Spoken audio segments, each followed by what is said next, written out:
আলাইকুম। 2011 মডেলের একটা ফুল প্যাড গাড়ি ভাই, যারা ফুল প্যাড গাড়ি নিতে যাচ্ছেন 2011-12 মডেলের 10 মডেল এই টাইপের মডেলের গাড়ি নিতে যাচ্ছেন, আমি বলবো তারা আমার এই গাড়িটা দেখেন।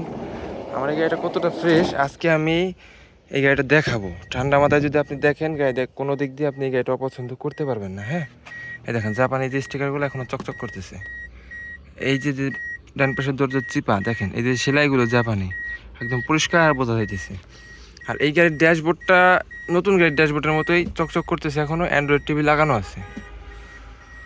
তো আসলে আমাদের এই গাড়িটা মার্কেটের চেয়ে 2 লাখ টাকা কম পাবেন। কেন পাবেন আমি সেটা বলে দেব।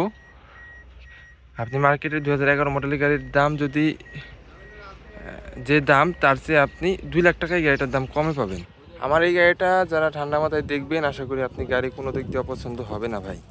দেখেন বাম পাশের যে দরজাটা, বাম পাশের দরজার প্যাড এবং বাম পাশের দরজার চিপা এবং ড্যাশবোর্ড, আমি যতদূর দেখানো যায় দেখাই দিচ্ছি। এই গাড়িটা ভিডিওতে যতদূর দেখানো যায় দেখাই দিচ্ছি, আপনি তারপরেও ফেস টু ফেস আসবেন, গাড়ি দেখবেন।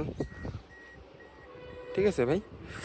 তো ফুল প্যাড ফুল সিলিংয়ের গাড়ি, গাড়িটা ফ্রেশ। এই যে দেখেন জাপানি যে বিটগুলা এখন পর্যন্ত ওই অবস্থায় আছে, কোনো কাজ করা হয় নাই। এই দেখেন ব্যাকডালার যেই সেলাইগুলো থাকে এখন পরিষ্কার বোঝা যাচ্ছে, সেলাইগুলো ব্যাকডালার যে সেলাইগুলো থাকে ব্যাকডালার চিপার। এই দেখেন এই যে বাম পাশেরটা, ঠান্ডা মাথায় দেখলে আশা করি এই গাড়িটা আপনার পছন্দ হবে।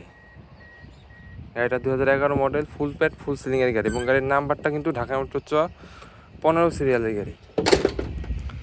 তো বিষয় হচ্ছে যারা আমার এই গাড়িটা দেখছেন তারা আমার ইউটিউব চ্যানেলটা সাবস্ক্রাইব করে রাখবেন। আশা করি আপনি নিত্য নতুন গাড়ির ভিডিও এবং ফ্রেশ টাইপের গাড়ির ভিডিও পাবেন এবং আপনি আমার ভিডিও দেখে অন্তত ক্ষতি হবে না, তবে উপকার হবে।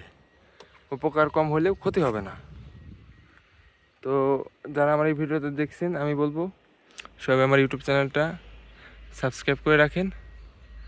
আশা করি ভালো টাইপের গাড়ির ভিডিও পাবেন। তো আজকে এই পর্যন্ত। আসসালামু আলাইকুম। এই গাড়ির দাম জানতে হলে আপনাকে কল দিতে হবে, নাম্বার আপনার ডিসক্রিপশন বক্সে দেওয়া থাকবে এবং গাড়ি দেখতে হলে আপনাকে ফরিদপুর সদর আসতে হবে। আসসালামু আলাইকুম।